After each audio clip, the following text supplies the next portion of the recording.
prinsipnya dunia ini kan negeri tempat ujian, ya, darul ibtila. Sehingga apapun yang kita lakukan di dunia ini pasti ada konsekuensinya. Termasuk menyampaikan kebenaran ada dua konsekuensi. Pertama itu ada yang menerima, yang kedua ada yang menolak.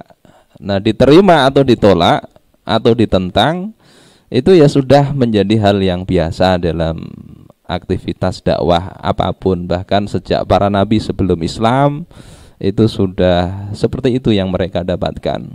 Jadi ada yang diuji dengan penerimaan yang baik, ada yang diuji dengan penentangan. Kata Hudzaifah bin Al-Yaman, ya, innal haqqa tsaqilun.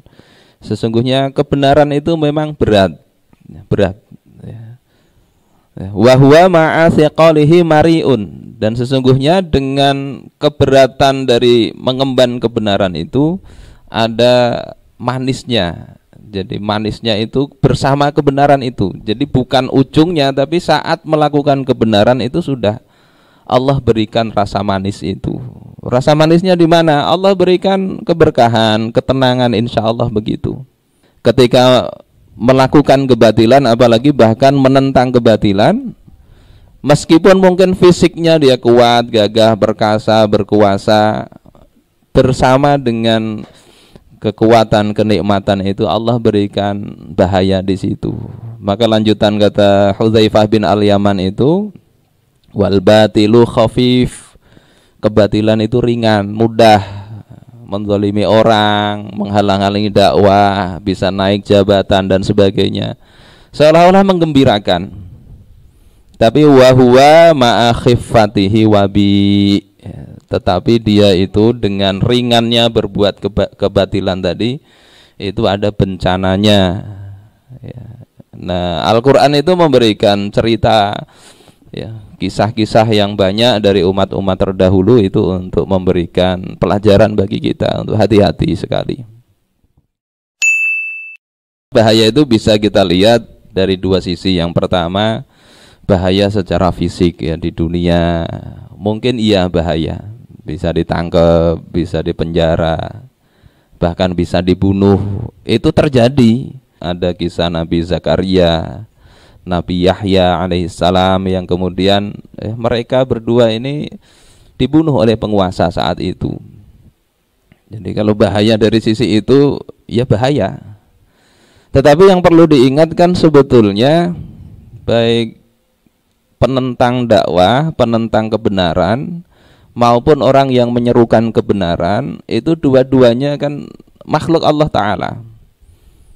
Dua-duanya itu berada dalam kekuasaan Allah Subhanahu wa Ta'ala.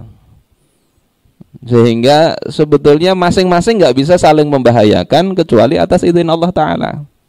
Kita bisa lihatlah contohnya Nabi Musa alaihissalam. Ketika disuruh oleh Allah Subhanahu wa Ta'ala, idhab ila fir'auna innahu tagha. Pergilah engkau kepada Fir'aun, sesungguhnya Fir'aun itu melampaui batas.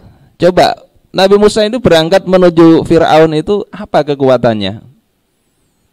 Beliau itu lari dari Mesir, ya, kemudian ke Madian ketemu Nabi Syuaib, ya, di sana menikah, ya, dengan mahar menggembala kambing. Kemudian setelah punya istri kok disuruh kembali, padahal lari itu karena ada kasus, ya. Mungkin kalau sekarang DPO namanya. Ya, DPO, daftar pencarian orang, lari, disuruh kembali. Coba dari sisi bahaya, ini bahaya sekali. Pulang nggak bawa bantuan kekuatan. Tapi tadi saya katakan, yang ngatur itu Allah. Fir'aun itu berada dalam kekuasaan Allah, Nabi Musa juga berada dalam kekuasaan Allah Ta'ala. Nggak ada daya upaya kecuali atas izin Allah. Sehingga yang lebih berbahaya sebetulnya bukan ketika kita menentang sebuah kezaliman, kekuatan, bukan. Yang lebih berbahaya itu ketika kita menentang siapa yang menguasai orang yang menentang kebenaran itu.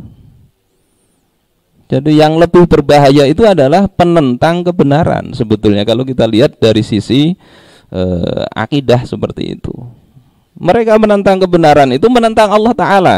Allah yang lebih kuat ditentang. Itu yang bahaya. Sementara orang yang menyampaikan kebenaran, yang dia menjalankan perintah Allah Subhanahu wa taala, dia kan menyampaikan apa yang disuruh oleh Allah taala. Allah pelindungnya. Dan apa yang Allah tentukan itu yang akan terjadi. Kita lihatlah bagaimana akhir dari Nabi Musa dan Fir'aun.